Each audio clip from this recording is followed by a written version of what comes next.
Olá pessoal, me chamo Paulo Maron, sou urologista, estou aqui do lado com a minha sócia e colega a doutora Caroline Nagano, cardiologista e médica do esporte, e vamos dar continuidade à nossa série de vídeos sobre um tema de extrema importância, que é o cuidado dos homens acima dos 40 anos.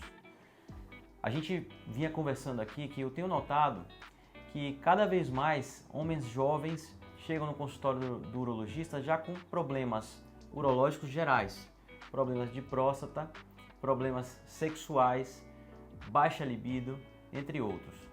E esses homens têm em comum o fato de serem muito estressados, serem obesos, sedentários. Então, na nossa conversa, a Carol me explicou o conceito da síndrome metabólica. A síndrome metabólica já é uma síndrome muito conhecida há muito tempo em medicina, que leva a uma série de alterações no nosso organismo.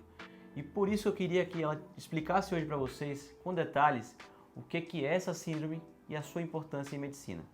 Muito bem, Paulo.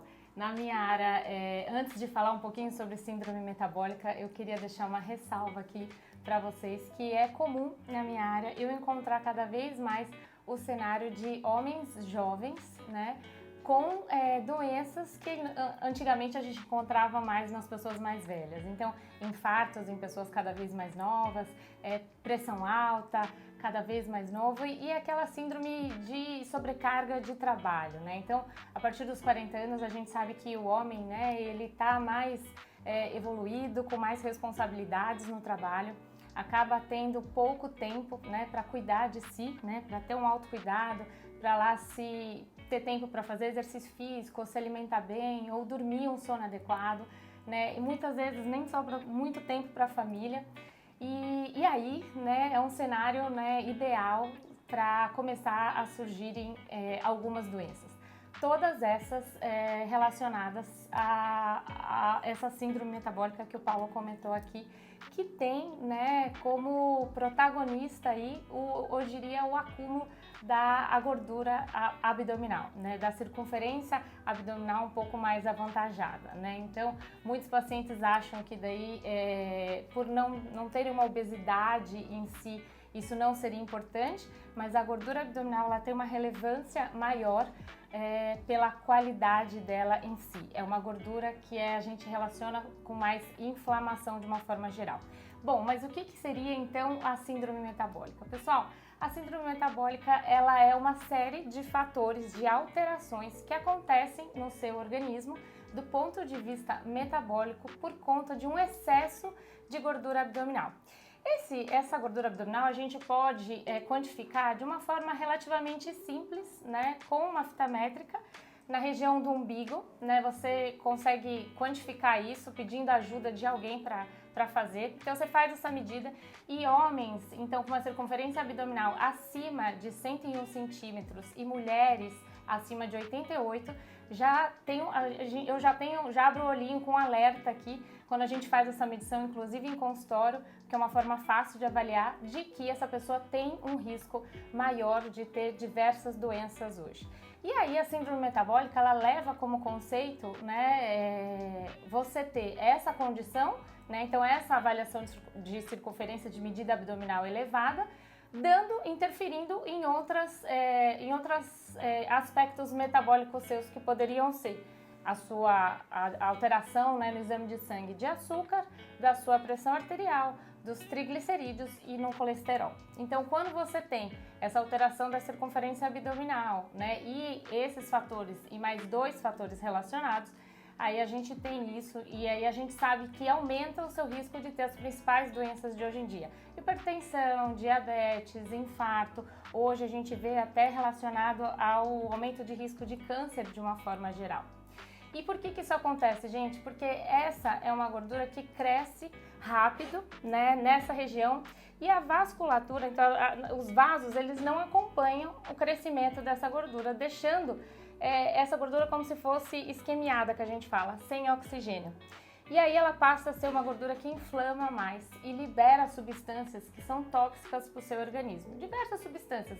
Vocês já devem ter ouvido falar aí radicais livres, né, substâncias inflamatórias, que vão lá afetar outros órgãos, né, e causar essa inflamação de uma forma geral no seu corpo, né? Então a gente conseguiu ouvir isso muito claramente, acho que na pandemia, né?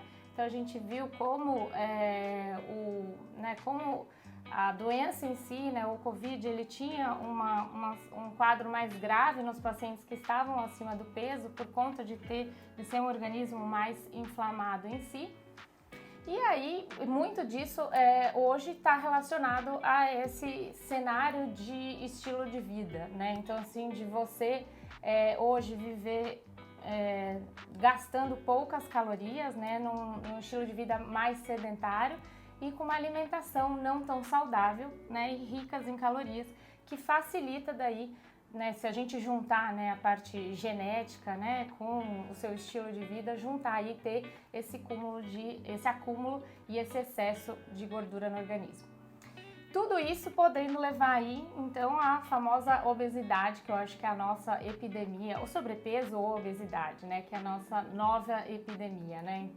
Carol, então, eu estava só te interrompendo rapidamente, a gente parece só que tem a relação direta com problemas de coração, mas na verdade, pessoal, o que a gente vê na prática é que todas as doenças do nosso corpo vão ser afetadas por essa síndrome. Então, em urologia, é muito comum a gente perceber o paciente à nossa frente, só em olhar para ele no exame clínico, a gente sabe que esse é um paciente que muitas vezes ele dorme mal, ele tem ali uma resistência insulínica, ele tem ali problema de hiperplasia de próstata, muitas vezes só pelo simples fato de ter essa vida sedentária, esse acúmulo de gordura, esse estilo de vida. Então, assim, mexe com todo o nosso corpo, né, Carol? E aí eu acho que falar da obesidade especificamente talvez seja algo importante para pontuar para o pessoal. Só linkando com o que você falou, né? Eu, como sou médica do esporte, a gente acaba trabalhando muito, né, com essa parte de perda de peso, de emagrecimento, e a gente vê mesmo na prática, né, que pessoas com sobrepeso, com obesidade, elas têm mesmo uma queixa maior de queda de libido. A gente avalia até uma diminuição hormonal mesmo, uma diminuição de testosterona mesmo, que é o principal hormônio masculino, por conta do excesso de gordura que hoje tem, né? E a obesidade, gente, eu diria que ele tem diagnóstico fácil, né? Às vezes é só de olhar você consegue ver, e um tratamento super complexo, né? Então, assim, hoje ele é multifatorial, depende de diversos fatores. A gente tem genética envolvida, a gente tem alimentação, exercício físico, cada vez mais a influência da sua saúde mental, né, estresse, ansiedade, e isso a gente vê que chegar, né, nesse ponto onde de sobrepeso, de obesidade, é um ponto que de repente a gente poderia ter sido evitado, né? Então, assim, os meus pacientes, quando chegam já com sobrepeso, eu já alerto eles, né, que eu acho que é importante essa mensagem de que não é porque você ainda não tem doença nenhuma, mas eu sou gordinho, mas eu não tenho nenhuma outra, eu não tenho pressão alta, meus exames são ótimos, tal. E aí esse é o ponto crucial, né, avisar que na verdade esse é o melhor momento, então, para que a gente consiga tratar, para que a gente consiga evitar, né, antes de te dar alguma repercussão relacionada a nenhuma doença, porque em algum momento vai dar, né? Esse acúmulo de gordura, igual a gente falou, leva uma resistência insulínica que vai começar as alterações ou na pressão ou no colesterol, enfim. E aí é importante a gente, né, falar de novo em tratamento precoce disso. Falar de tratamento de obesidade é um tema mais complexo, né, que envolve muitos outros fatores e que talvez a gente possa conversar aí em um outro vídeo. Com certeza. A Carol frisou bem aqui, né? Acho que é muito comum a gente ver esse paciente que tem exames laboratoriais normais, claramente ele está acima do peso, ele é sedentário, ele não faz nada e ele acha que está bem. Mas na verdade a gente com o olhar clínico sabe que aquilo ali é um processo que só tende a piorar. E a gente não quer que você chegue no ponto de não retorno, que é aquele momento que dali para frente só piora definitivamente. Então assim, nesse vídeo a gente vai, para encurtar, a gente vai terminar aqui. E a gente vai fazer um terceiro vídeo sobre prevenção e medidas que podem reverter essa situação que a gente está falando, que é extrema. Então, aguarde. Até mais.